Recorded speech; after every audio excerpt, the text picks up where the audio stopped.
बिस्मिल्लाहिर्रहमानिर्रहीम। अस्सलाम वालेकुम। हम डिस्कस कर रहे थे टाइप्स ऑफ बॉन्डिंग को। लास्ट लेक्चर में हमने डिस्कस किया था कि आयोनिक बॉन्ड क्या होता है। आयोनिक बॉन्ड में हमने देखा था कि एक एटम से एक मुकम्मल इलेक्ट्रॉन दूसरे एटम में ट्रांसफर हो जाता है due to large electronegativity difference. Electronegativity difference बहुत ही ज्यादा होने की वजह से। अब अगर इलेक्ट्रोनेगेटिविटी का डिफरेंस जो है वो 1.7 से कम हो तो फिर हमारे पास आयोनिक बॉन्ड नहीं बनता, फिर एक और किस्म का बॉन्ड बनता है जिसे हम कह देते हैं कोवलेंट बॉन्ड। कोवलेंट बॉन्ड कैसे बनता है? It is formed by mutual sharing of electrons. Mutual sharing क्या होती है? फॉर एग्जाम्पल, अगर एक क्लास के अंदर दो स्टूडेंट्स हैं और वो दोनों घर से एक एक पराठा या एक एक जो है वो रोटी लेकर, ब्रेड लेकर आए हैं, तो वो दोनों अगर शेयर कर लें, एक बच्चा या एक स्टूडेंट अपनी एक ब्रेड दे और दूसरा स्टूडेंट या दूसरा बच्चा जो है वो भी अपनी एक ब्रेड या एक रोटी का टुकड़ा, ठीक है, वो दे। अब दोनों ने एक एक ब्रेड दी है, इसे हम कह देते हैं म्यूचुअल शेयरिंग, यानी कि बराबर शेयरिंग। तो बिल्कुल इसी तरह ही एटम्स भी करते हैं। एक एटम अगर एक इलेक्ट्रॉन देता है या शेयर करता है तो दूसरा एटम भी एक इलेक्ट्रॉन ही शेयर करता है, इसे हम कह देते हैं म्यूचुअल शेयरिंग ऑफ इलेक्ट्रॉन्स। अगर एक एटम दो इलेक्ट्रॉन देगा तो दूसरा एटम भी दो इलेक्ट्रॉन ही देगा, ठीक है। तो इसकी डेफिनेशन देखते हैं। The bond formed by the mutual sharing of electrons between atoms is called covalent bond।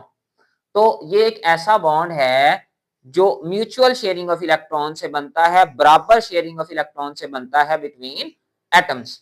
For example, ये अगर मिसाल देखें, ये हमारे पास हाइड्रोजन एटम है, इसके वैलेंस शेल में एक ही इलेक्ट्रॉन होता है,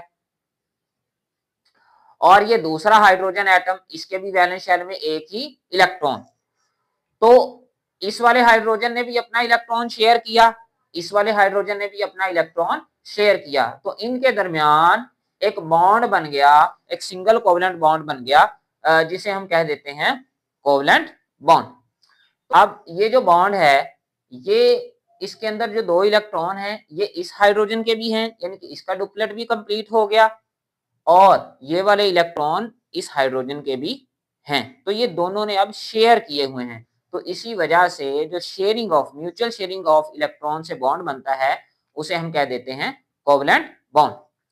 अब यहां पर देखें कि इस हाइड्रोजन ने एक इलेक्ट्रॉन अपना शेयर किया, इस हाइड्रोजन ने भी एक ही इलेक्ट्रॉन अपना शेयर किया, तो दरमियान में आपके पास एक पेयर ऑफ इलेक्ट्रॉन बन गया। इस पेयर ऑफ इलेक्ट्रॉन को हम कह देते हैं बॉन्ड पेयर, ठीक है। ये इलेक्ट्रॉन्स का ऐसा जोड़ा है, ऐसा पेयर है जिसने बॉन्डिंग के अंदर हिस्सा लिया है। तो अगर बॉन्ड पेयर की डेफिनेशन पेपर में आ जाए तो आपने क्या लिखना है? A pair of electrons that are shared between two atoms. Electrons का ऐसा जोड़ा जो दो एटम्स के दरमियान शेयर हुआ है, ठीक है, to form a covalent bond, इसे हम कह देते हैं बॉन्ड पेयर, जैसा कि यहाँ पे एक बॉन्ड पेयर बना हुआ है। अब अगला क्वेश्चन है, what type of elements form covalent bond? किस किस्म के एलिमेंट्स जो है वो कोवलेंट बॉन्ड बनाते हैं? तो कोवलेंट बॉन्ड जो है वो नॉन मेटल्स के दरमियान बनता है। आयोनिक बॉन्ड मेटल्स और नॉन मेटल्स के दरमियान बनता था, जबकि जो कोवलेंट बॉन्ड है वो नॉन मेटल्स के दरमियान बनता है, और वो भी ग्रुप 13 से लेकर ग्रुप 17 तक। तो ग्रुप 13 से लेकर ग्रुप 17 तक जितने भी नॉन मेटल्स हैं आपके पास, वो कोवलेंट बॉन्डिंग के अंदर इन्वॉल्व होते हैं, क्योंकि यहाँ पर इलेक्ट्रोनेगेटिविटी का जो डिफरेंस है वो इतना ज्यादा नहीं होता, 1.7 से कम होता है। अब हम देखेंगे कोवलेंट बॉन्ड्स की टाइप्स को। There are 3 types of covalent bond: single covalent bond, double covalent bond and triple covalent bond. सबसे पहले हम देखते हैं सिंगल कोवलेंट बॉन्ड को। जब भी दोनों जो बॉन्डेड एटम्स हैं, दोनों एटम्स जो बॉन्डिंग में हिस्सा ले रहे हैं, वो एक एक इलेक्ट्रॉन शेयर करें, तो उसके नतीजे में एक बॉन्ड पेयर बनता है, एक इलेक्ट्रॉन का जोड़ा, इलेक्ट्रॉन का पेयर बनेगा और इसे हम कह देंगे single covalent bond. So when one electron is contributed by each bonded atom, जब हर बॉन्डेड एटम, हर एटम जो बॉन्डिंग में हिस्सा ले रहा है वो एक इलेक्ट्रॉन कंट्रीब्यूट करेगा। कंट्रीब्यूट करना, हिस्सा डालना, ठीक है, या शेयर करना। तो जब हर बॉन्डेड एटम एक इलेक्ट्रॉन शेयर करेगा, one bond pair is formed. तो कितने बॉन्ड के पेयर बनेंगे? एक पेयर बनेगा and it forms a single covalent bond. और सिंगल कोवलेंट बॉन्ड को हम एक स्ट्रेट लाइन से, हॉरिजॉन्टल लाइन से रिप्रेजेंट करते हैं। ये एग्जांपल है हाइड्रोजन मॉलिक्यूल की। ये हाइड्रोजन का वैलेंस शेल बना हुआ है। इसके वैलेंस शेल में ये क्रॉस की मदद से एक इलेक्ट्रॉन मैंने बनाया है। ये एक दूसरा हाइड्रोजन का एटम है, तो उसके वैलेंस शेल में भी कितने इलेक्ट्रॉन हैं? एक ही हैं। अब जब ये दोनों एटम्स एक दूसरे के करीब आते हैं तो उसके नतीजे में ये जो इलेक्ट्रॉन्स हैं ये शेयर हो जाते हैं। तो इसके नतीजे में यहाँ पे देखें कि इस वैलेंस शेल का, इस हाइड्रोजन के वैलेंस शेल का कुछ हिस्सा इस हाइड्रोजन के वैलेंस शेल के साथ जो है वो ओवरलैप हो गया है, ठीक है। तो इस ओवरलैपिंग के नतीजे में आपके पास कोवलेंट बॉन्ड बन जाता है। तो इसका जो इलेक्ट्रॉन है वो इस तरफ बनाया है और इसका जो इलेक्ट्रॉन है वो इस तरफ बनाया है। ये शो करता है कि यहाँ पर कोवलेंट बॉन्ड बन गया है। इसको आप इस तरह से ये भी रिप्रेजेंट कर सकते हैं कि ये हाइड्रोजन है एक एटम, ये दूसरा एटम, और इसके दरमियान जो है ये क्रॉस वाला जो है वो इसका इलेक्ट्रॉन है और डॉट वाला जो है वो इसका इलेक्ट्रॉन है।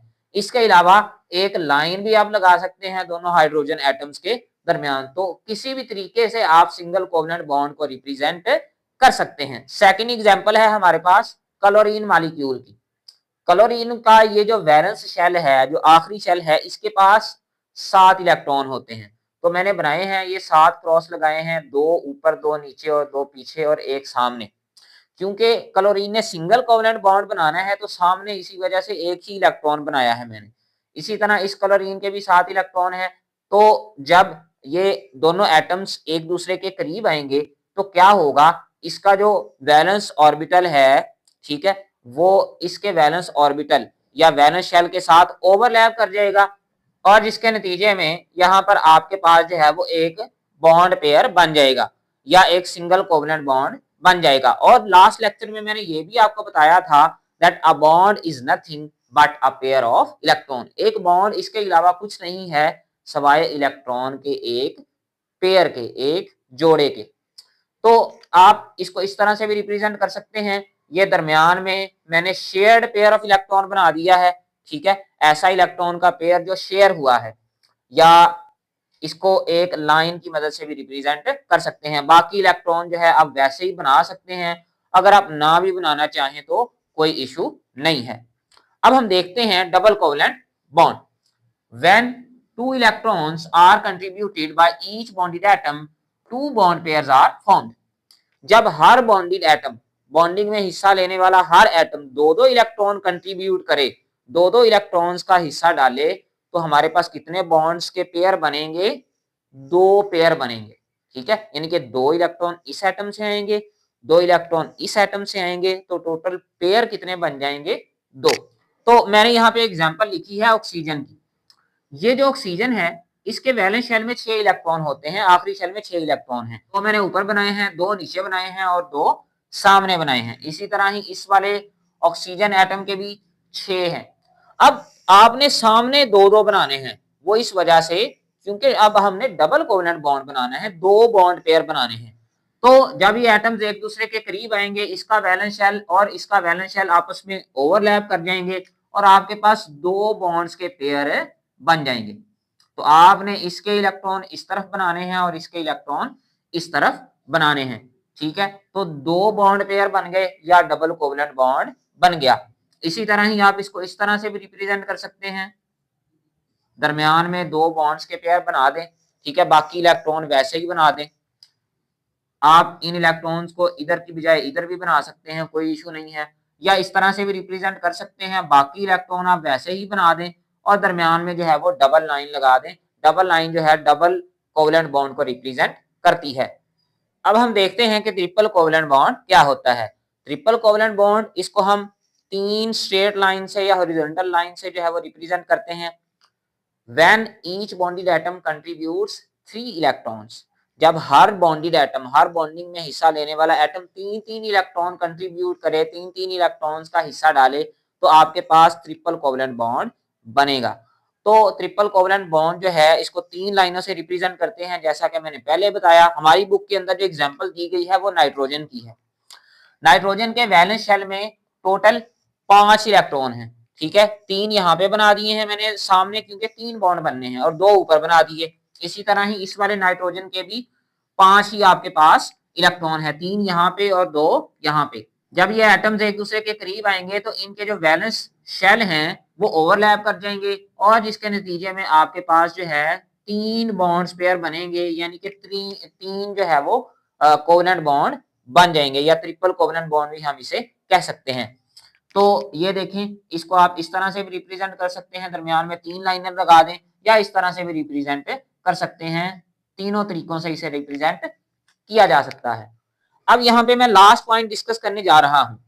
देखें, जब भी 2 एटम्स जो हैं वो एक दूसरे के करीब आते हैं, तो आपको पता है कि हर एटम का सेंटर में न्यूक्लियस है और साइडों पे इलेक्ट्रॉनिक क्लाउड या इलेक्ट्रॉन्स मौजूद हैं। इसका भी सेंटर में न्यूक्लियस है और साइडों पे इलेक्ट्रॉनिक क्लाउड मौजूद है। मैं इसको यहाँ पे बनाता भी हूं इस तरह से।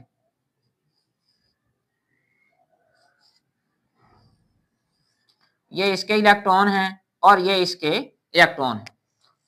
अब इसका न्यूक्लियस जो है वो इसके न्यूक्लियस को रिपेल करेगा, इसे हम रिपल्सिव फोर्स कहते हैं।